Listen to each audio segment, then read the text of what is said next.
What's up, guys? Welcome back to the channel. In today's video, I'll be giving you guys my full UFC 299 main card predictions and breakdown. And if you enjoy the video, click that subscribe button. Let's start off with the main card opener of Petr Yan versus Song Yadong. And let me say one thing. This fight should be the featured fight on the main card. This is an incredible fight in the bantamweight division, and it is 10 times better than Kevin Holland versus Michael Venom Page. Now, I know why the UFC did what they did in terms of the sequencing of this card, but Yan versus Yadong is an incredible fight, and I'm going to go with Petr Yan by decision. Overall, I think he's simply the better mixed martial artist. I think he's the better fighter. I think this fight, for the most part, will stay on the feet. If anyone were to mix in the takedowns, I still feel like Petr Yan would do a better job. Of course, Song Yadong would probably want this fight to get to the ground at some point, but Petr Yan's really hard to hold down, and I don't think Song Yadong is the type of guy to do it. Even Aljamain Sterling struggled to hold down Petr Yan. Now, I know Aljo is a better grappler than he is wrestler, but he is still really good at controlling people on the ground. In terms of the better striker, I'm still going with Petr Yan. Song Yadong wants to prove he's the better boxer, but I don't want to play that game. You don't want to play that game with Petr Yan in the pocket. Nobody wants to, strike and try to outbox with Petr Yan because it simply won't happen in the pocket. I think Petr Yan's going to be too dangerous. Now, Song Yadong is very, very fast, but overall, I think Petr Yan's a better striker. I think he's better on the ground, and I could see him getting Song Yadong to the ground in this fight, using his trips, using his unique takedown attempts, and I feel like he could control Song Yadong on the ground. I think his experience also will prevail in this fight. Song Yadong's only 26 years old, and I know that Petr Yan is coming off of 4 straight losses, which just sounds insane to me. Of course, he was DQ'd against Aljamain Sterling, which he was absolutely winning that fight. He lost to Aljamain Sterling in a very close fight. He, in my opinion, won against Sean O'Malley, even though the judges did not give him the decision. And then he obviously lost to Merab Dvalishvili. But if there's any fighter who's on a 4-fight skid in the UFC and is still at that top level, it is a Petr Yan. And I think he's going to bounce back at UFC 299, and I'm here for it. I'm here for it. I want to see him make another run at the title.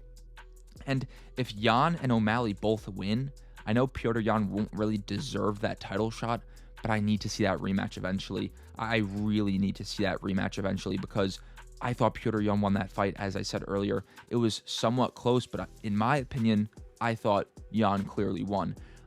So I'm going with Petr Yan by decision. I think in the pocket, he's going to be too strong. He'll be landing those boxing combinations. I think he'll be able to mix in those takedowns better than Song Yadong.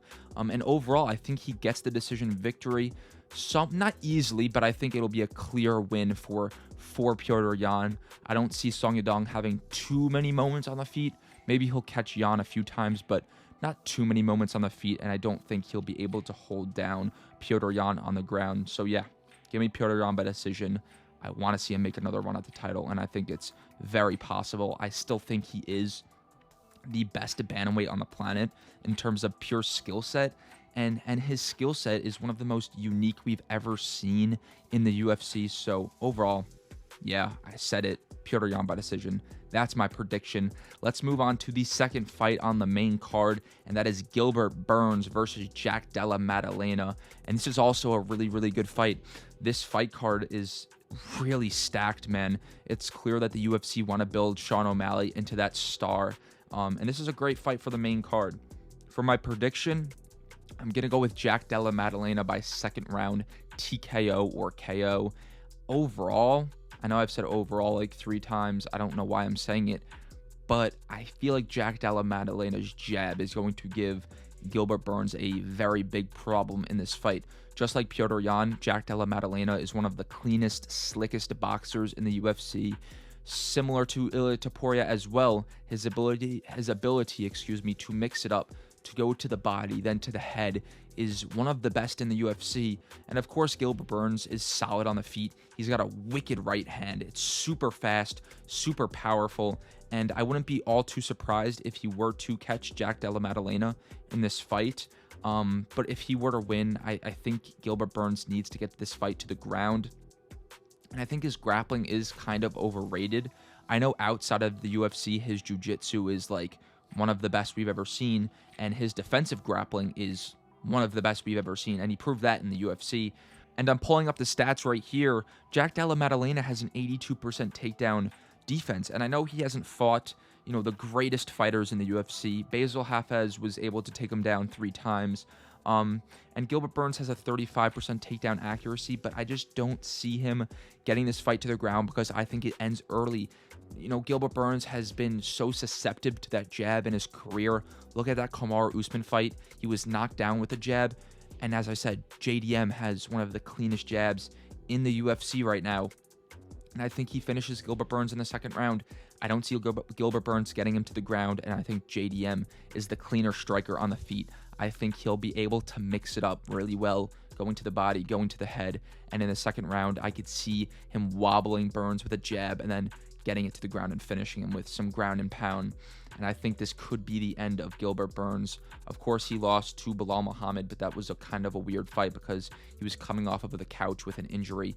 But yeah, man, I think this is going to sort of be the end for Gilbert Burns. And I see Jack Della Maddalena winning this fight by second round TKO. As I said, I'm thinking a jab, maybe a straight, and then he finishes him on the ground. Next up, onto the featured fight on the main card, we have Kevin Holland welcoming Michael Venom Page, to the UFC. And this is a fun fight. I mean, we're not going to spend a lot of time on it because I think it's kind of easy to dissect. I'm going with Kevin Holland by decision. However, I do think Michael Venom Page's, low kicks could be a huge factor in this fight. Kevin Holland just can't deal with low kicks. I don't know why. He's a decent striker. Why can't you really deal with the low kicks? I'm not too sure. And it would be cool to see Michael Venom Page go out there and prove a point, because I think a lot of people are doubting him, me included to an extent, because he hasn't really beaten a lot of guys. I mean, these Bellator guys are not great. They really aren't great. And I'm picking Kevin Holland simply due to the experience. His last fight, he fought JDM. He landed 127 significant strikes to JDM. He fought Michael Chiesa. He's fought Santiago Ponzinibbio, fought Stephen Wonderboy Thompson, fought Hamzat. He's fought Marvin Vettori. These are high-level guys in the UFC, and you compare it to Michael Venom Page's opponents, and it's night and day. It's very clear. So I'm going with Kevin Holland simply due to the experience. I could see him showing levels against Michael Venom Page, but at the same time, I wouldn't be all too surprised if Michael Venom Page goes out there and even finishes Kevin Holland, uses those low kicks, then he starts to open up the hands and tries to find a finish. But overall, should be a fun fight. I'm very interested to see how Michael Venom Page adapts to the UFC opponents. I mean, he's getting thrown in there with a decent opponent. Kevin Holland is no slouch. Not at all. They could have given Michael Venom Page an unranked fighter, but they're throwing him in there with Kevin Holland, who has experience, who's a slick striker, and he could even mix it up if he wants to. Kevin Holland could get this fight to the ground, and I wouldn't be too surprised if he does that. I'm going with Kevin Holland. with Kevin Holland by decision. It's the experience that plays the biggest factor in this fight, but I wouldn't be too surprised if Michael Venom Page gets a crazy knockout in this fight. All right, let's move on to the co-main event. Dustin Poirier versus Benoit Saint-Denis. This is an incredible fight. 5-round co-main event, and this is the main event. Some people want to call it the main event.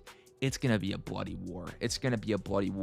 For my official prediction, give me Benoit Saint-Denis by second round submission. When guys mix it up against Dustin Poirier, they have a success. You look at a Charles Oliveira. You look at a Khabib Nurmagomedov. Now, I'm not saying Benoit Saint-Denis, his grappling's to the level of a Charles and a Khabib, but it's simply mixing it up that gives Dustin Poirier the problems. Now, I do want to say this. I feel like Dustin Poirier is being very underestimated in this fight. If this fight stays on the feet and it gets to the third, fourth, fifth round, I'm picking Dustin Poirier every single day. And I was close to picking Dustin Poirier. Similar to the main event, you'll see when we get there. I was close to picking the underdog in this fight. because I think Benoit Saint Denis is a smidge overrated, just a smidge. I think he's pretty predictable on the feet. He throws a lot of the same combinations and kicks. He leaves himself open sometimes, and you can't do that against Dustin Poirier. You cannot do that against Dustin Poirier, but it's the mixing it up that I feel like Benoit Saint Denis, and that's how he's going to win, by mixing it up, by getting those takedowns, and he's really, really good on the ground. I'm not going to lie. He's super good on the ground. His transitions are really good. He finds submissions. He's really strong, and I think he's going to submit Dustin Poirier in the second round. But as I said, if it stays on the feet, I'm picking Dustin Poirier. I'm praying that Benoit Saint Denis gets this fight to the ground. But if he doesn't, it's Dustin Poirier's fight. I'm telling you now, do not underestimate Dustin Poirier in this matchup at all. But Benoit Saint Denis, I feel like the pressure, putting Dustin Poirier against the fence, then you maybe throw a few kicks, then you level change. I feel like that is going to bring him some success in this fight. Yeah, Benoit Saint Denis, second round submission. And there is a serious chance that Dustin Poirier retires after this fight. That would be kind of a shock. I know he's been hinting at it, but there's a chance Dustin Poirier and Petr Yan retire after this fight. That would not feel good. That would not feel good. And he's talked about it, how he wants to prove he could hang with the younger guys. But if he gets submitted, if he gets finished, I don't know what that's going to prove to him. So I feel like there's a real chance that Dustin Poirier could retire after his fight with Benoit Saint Denis. But I wouldn't be too surprised if Dustin Poirier gets it done. As I said, if it gets to the third, fourth, fifth round, Dustin Poirier starts to put a lot of the pressure on the feet against Benoit. Can Benoit get the fight to the ground in the later rounds? We know he's a very good finisher early into the fight. How does his cardio stack up against a veteran in Dustin Poirier? Could he survive 3, 4, 5 rounds? There's a lot of question marks surrounding Benoit Saint Denis, but he's still pretty young. I'm trying to find an age. I think he is 28, 29. So I think he's going to continue to improve. He's getting into his prime. So I hope he has the 5-round cardio. I hope he can mix it in. I hope his striking is improving. I hope he doesn't, leave himself open. I hope he doesn't throw the same combinations. I said like the same thing 5 times. But overall, I got to take the guy who can mix it up. Dustin Poirier has shown that he is susceptible to guys who can mix it up. And I'm picking the guy who can mix it up, and that's Benoit Saint Denis. So my prediction, Benoit Saint Denis by second round submission.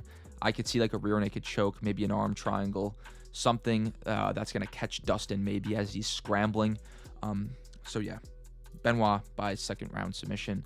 Let's move on to the main event of UFC 299, and that is Sean O'Malley versus Marlon Chito Vera for the UFC Bantamweight title. And this is an incredible stylistic matchup. 2 strikers, but the striking matchup between the two is so interesting. And I said it in my past few videos. I feel like this fight reminds me of like a UFC 5 or like a 2K career mode, and we're using Chito Vera. We fight Sean O'Malley a few years ago. He's this flashy guy with rainbow hair on the come up, and we finish him.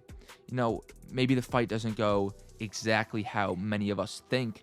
However, Chito Vera gets the finish, regardless of what you think of the fight. Chito Vera gets the finish, but everybody kind of forgets, and we're using Chito Vera in my career, and everybody forgets about us.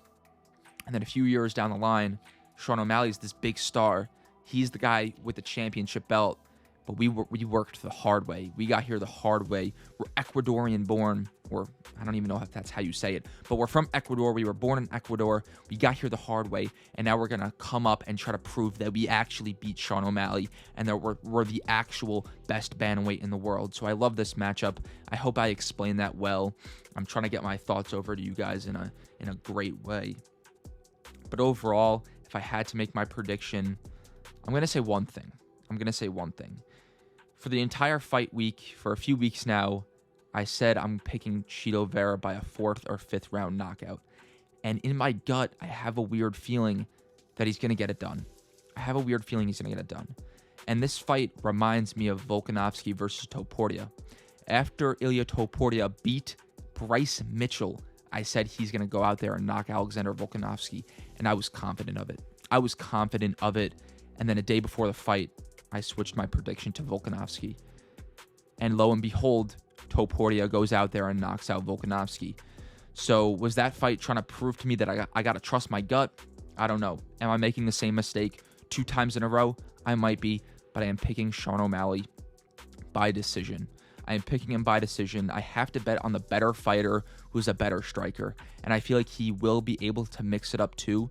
You look at that Corey Sandhagen fight, I feel like Sean O'Malley could look at that fight and be like, okay, I could sort of replicate what Corey Sandhagen did in that fight.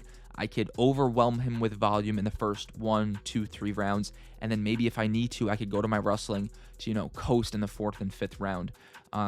However, I would not be surprised if Chito Vera gets it done. I wouldn't be surprised at all. I could see him chopping the legs of Sean O'Malley. Chopping. We get through the 1, 2, 3 rounds. Maybe Sean O'Malley's winning on the scorecards. But he's starting to gas. His movement's not there. His legs aren't there. And in that 4th and 5th round, Chito Vera, he has the gas tank. My camera battery is about to die. Let me get this done. He has the gas tank. He has the chin. And then he finds that knockout blow. I wouldn't be too surprised. But I got to pick the better striker and simply the better fighter. I think Sean O'Malley will overwhelm him with volume. I hope his 5-round cardio will be there. He'll be able to land those low kicks as well. He'll have the movement. He'll be able to counter-strike Chito Vera. And he's the better fighter. But at the same time, I feel like Chito Vera's striking style could give O'Malley some problems. However, I think the volume, the pressure, the movement, the counter-striking of Sean O'Malley will prevail in this matchup. But I was very back and forth. Very back and forth. And I would not be surprised at all if Chito Vera gets it done. But for my prediction, I am going with Sean O'Malley by decision. I think it'll be somewhat of a boring fight. But Chito Vera could drag it into a war, and that'd be sick. That'd be so fun to watch. But I feel like Sean O'Malley is going to try to coast in this fight, land the low kicks in the first few rounds, land some counter strikes, land your jab. Maybe you throw a few flashy kicks, and then in that 4th and 5th round, maybe you try to mix in the takedowns. I know his camp has talked about trying to get a submission. I'm not sure how that would work, but I feel like the ground game is something that Sean O'Malley could go to in those later rounds when he's maybe a little bit more tired, when his legs aren't really there, when he's not moving as well. But I'm picking O'Malley. Simply the better fighter, simply the better striker, and I think he gets it done at Saturday night or on Saturday night. But it's a close fight. I think a lot of these fights on the main card are pretty close. Of course, the main event, O'Malley-Vera, close. I think Dustin Poirier versus Benoit Saint-Denis, closer than people think. So overall, it's going to be a fantastic card. I'm going to run through my predictions one more time for you guys. All right, Petr Yan versus Song Yadong. Give me Petr Yan by decision. Gilbert Burns versus Jack Della Maddalena. Give me Jack Della Maddalena by 2nd round knockout. Kevin Holland versus Michael Venom Page. Give me Kevin Holland by decision. Dustin Poirier versus Benoit Saint-Denis. Give me Benoit Saint-Denis by 2nd round submission. And in the main event, Sean O'Malley versus Marlon Vera. Give me Sean O'Malley by decision. But there's a lot of close fights. It's going to be a great card. Let me know what you think of these predictions in the comments. I can't wait for Saturday. Going to be sick. Let me know what you think. Subscribe for more. Let's go.